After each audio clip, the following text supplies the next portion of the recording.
सारी चिंताएं दूर कर देगी। भगवान श्री कृष्ण की ये कहानी किसी ने बड़े कमाल की बात कही है कि जीवन के रण में खुद ही श्री कृष्ण और खुद ही अर्जुन बनना पड़ता है, रोज अपना ही सारथी बनकर जिंदगी की महाभारत से लड़ना पड़ता है। आपको जो कहानी सुनाने जा रहा हूँ ये काफी कुछ सिखाएगी। कहानी शुरू होती है एक बिजनेसमैन से जो अपने बिजनेस को लेकर काफी चिंता किया करते थे कि क्या होगा आने वाले कल में, कैसे काम आगे बढ़ेगा। उनका एक लड़का था। वो लड़का काफी बार कहता था कि पापा मुझे मौका दो, मुझे भी बिजनेस करना आ गया है, मुझे भी एक बार संभालने दो, लेकिन वो व्यक्ति कभी मौका नहीं देता था बच्चे को। एक दिन इस बिजनेसमैन को दिल का दौरा पड़ा। हार्ट अटैक की वजह से हॉस्पिटलाइज्ड हुआ, अस्पताल में भर्ती था। बच्चा दौड़ करके पहुंचा, देखा कि पापा एडमिट है। डॉक्टर्स ने कहा कि अब थोड़ा पहले से ठीक है,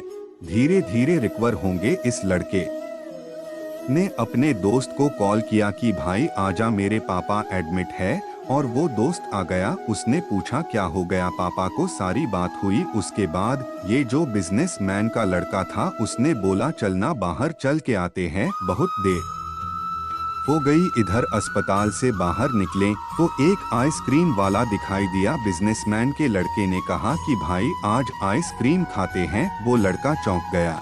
जो दोस्त था कि यार क्या पागलपन है, पता ना क्या चल रहा है, पापा अंदर भर्ती हैं, यह बाहर आइसक्रीम खरीदी के खा रहा है। उसके बाद खाने लगे तो वो जो दोस्त था उससे रहा नहीं गया। उसने पूछ लिया इस लड़क से कि भाई समझ नहीं आ रहा है तुम्हारे बिजनेस का क्या होगा, आने वाले कल में तेरे पापा एडमिट हो गए हैं, उनकी तबीयत ठीक नहीं है, दिल का दौरा पड़ा है, हार्ट अटैक हुआ है, तो यह आइसक्रीम खा रहा है, मुझे समझ ही नहीं आ रहा है। उसने जो बात कही वह ध्यान से सुनी। उसने कहा कि मुझे मालूम है, तो ये सोच रहा हूँ कि मेरे पापा एडमिट है और आइसक्रीम चल रहा है। नहीं, मैं भगवान श्री कृष्ण का बहुत बड़ा भक्त हूँ और उनकी दो बातें हमेशा जिंदगी में याद रखता हूँ। पहली बात, जो हम सबको मालूम है कि काम करना है, फल की चिंता नहीं करनी है, तो जो होगा देखा जाएगा, अपने काम पर फोकस करूंगा, बिजनेस भी अच्छा चलेगा। दूसरी बात, मैं तुम्हें एक कहानी सुनाता हूँ,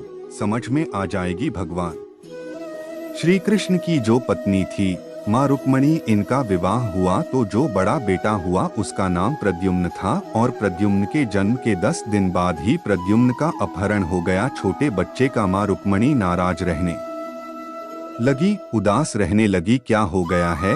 भगवान श्री कृष्ण कहते थे कि चिंता मत करो, प्रद्युम्न ठीक होगा, जहाँ भी होगा तुम स्वस्थ रहा करो, मस्त रहा करो। लेकिन इसी चिंता में रुक्मणी जी के साल बीतते गए। 18 साल के बाद में प्रद्युम्न की वापसी हुई और जब प्रद्युम्न द्वारका वापस आए तो उनके साथ में उनकी पत्नी मायावती थी। समस्या ये थी कि जो मायावती थी उसकी उम्र 20 साल ज्यादा थी प्रद्युम्न से। माँ रुक्मणी पहले तो खुश होंगे बच्चा आ गया, फिर दुखी हुई कि इतनी बड़ी लड़की से शादी करके आ गया। भगवान श्री कृष्ण के पास गए और कहने लगी कि क्या हो गया है। भगवान श्री कृष्ण ने कहा कि जो हो गया है उसको स्वीकार कर लो, चिंता मत करो। लेकिन माँ रुक्मणी कह रही थी बड़ी लड़की से शादी कर ली, यही मिली थी, ये वो पता नहीं, बहुत सारी बात है। उस स्वीकार नहीं कर पा रही थी, उदास हुए जा रही थी, दुख हुए जा रही थी। 1 साल 2 साल समय बीत रहा था, लेकिन अंदर ही अंदर वो बात उनको कचोटती रही। 8 साल के बाद में रुक्मणी जी ने स्वीकार कर लिया कि प्रद्युम्न ने जो शादी करी वह ठीक है, ज्यादा चिंता करने की जरूरत नहीं है, उस शादी को डोट उन्होंने स्वीकार कर लिया। एक तरीके से अपनी जिंदगी के 26 साल उन्होंने उदासी में बिता दिया। यह कहानी खत्म करती है।